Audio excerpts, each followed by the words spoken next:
দুটো অন্যরকম রান্নার রেসিপি ট্রাই করেছি। দুটোই হচ্ছে মাছের রেসিপি, কাতলা মাছের রেসিপি। একটা কাতলা মাছের আর একটা হচ্ছে কাতলা মাছের যে তেল সেটার।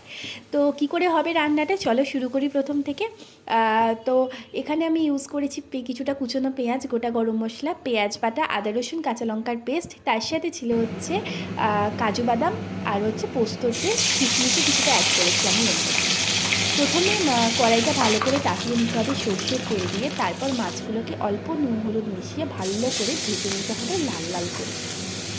তারপর ওই তেলের মধ্যেই অ্যাড করবো কিছুটা কুচনো পেঁয়াজ। এটাকে আমি বেরেস্তা বানাবো, সেটা গার্নিশিংয়ের জন্য কিছুটা আমি নুন দিয়ে দেবো যাতে পেঁয়াজটা তাড়াতাড়ি সেদ্ধ হয়ে যায়, এবার কালারটাও খুব সুন্দর চলে আসে। সেই জন্য আমি একটুখানি নুন অ্যাড করেছি। যতক্ষণ না বেরেস্তা হয় ততক্ষণ পেঁয়াজটা আমি ভেজে নেবো।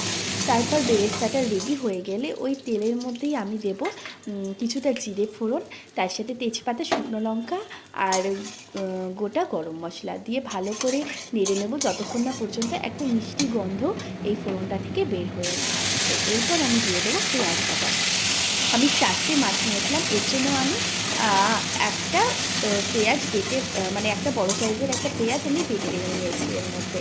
তো পেঁয়াজটা ভালো করে পেঁয়াজ বাটাটা দিয়ে ভালো করে কষিয়ে নিতে হবে। নেক্সট আমি অ্যাড করেছি আদা রসুন আর কাঁচা লঙ্কার পেস্টটা। কাঁচা লঙ্কাটা তোমরা যেমন ঝাল খাবে সেরকম অ্যাড করবে, তো সেই রকমভাবে দিতে হবে।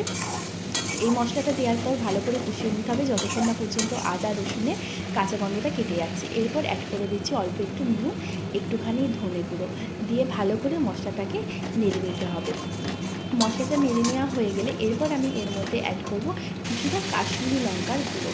আর কাশ্মীরি লঙ্কার গুঁড়োটা দেওয়ার পর দিচ্ছি আমি এখানে টমেটো বাটাটা দিতে হবে, ভালো করে দিয়ে কষিয়ে নিতে হবে টমেটোর কাঁচা গন্ধটা না চলে যাওয়া পর্যন্ত।